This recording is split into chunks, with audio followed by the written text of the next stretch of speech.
it was possible to have a little bit of optimism about the Saints heading to Los Angeles. They had won 2 in a row, but then the Rams' opening drive goes 95 yards for a touchdown, and you quickly remembered the 2-game win streak was against the Panthers and the Giants, who are NFL scrubs. The Rams, meanwhile, are a good team, a legitimate playoff team, and simply put, the Saints were beaten soundly on both sides of the ball. Now, the one positive thing you can say about Dennis Allen, and that's where we start our 4 takeaways, is the Saints played hard for DA. Even when the game was over, or certainly seemed over, the Saints never quit. The fourth quarter rally does mean something. Dennis Allen inspires a level of fight in his team that's admirable. But let's be honest, did anyone really think the Saints had a chance to rally and win this game? I think the answer to that question is no. Playing hard, even when down big, is a common theme. But you know what else is a common theme? The Saints are just not good enough to beat good teams. That has been proven out all season. Now, the Saints are clearly better than the NFL's bottom feeders. They are 6-0 against these bad teams.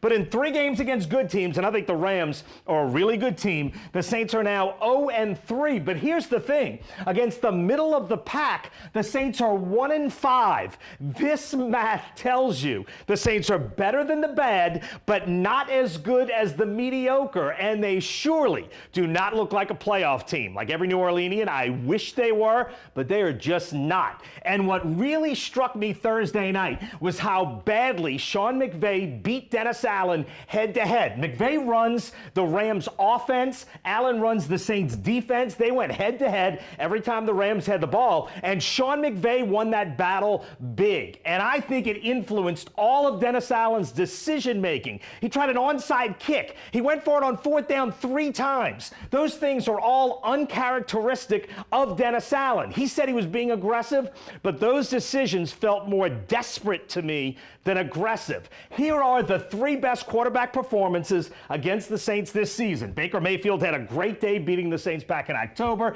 So did Jared Goff in November. But Matthew Stafford's 120.7 is the best quarterback rating against the Saints this season. Stafford picked the Saints apart. And here are the 3 best rushing efforts against the Saints this season. Atlanta's Bijan Robinson ran for 91 yards against the Saints. The Colts' Jonathan Taylor ran for 95. And Thursday night, Kyron Williams ran for 104. Again, that means the Rams had the best passing effort of the year against the Saints and the best running effort of the year against the Saints. Sean McVay won the battle of head-to-head, and he won it big, which leads me to number 1, which is what happens after the season. Here are a few facts. The Saints have one of the NFL's oldest rosters, and they played one of the weakest schedules in the league, and they're under 500, and they've been outclassed by every good team they have played this year. Those are facts, and I don't see how you can spin those facts into a plan to keep this coaching staff in place. The Saints were slightly below mediocre last year in football's weakest division, and they're slightly below mediocre this year in football's weakest division. And there is no evidence that things are getting better or would ever get better without large-scale changes. I'm not convinced the changes will come, but I am definitely convinced at this point that they should. And I think the overwhelming majority of Saints fans and season ticket holders believe that too. And that's my 4 takeaways from the disheartening loss to the Rams.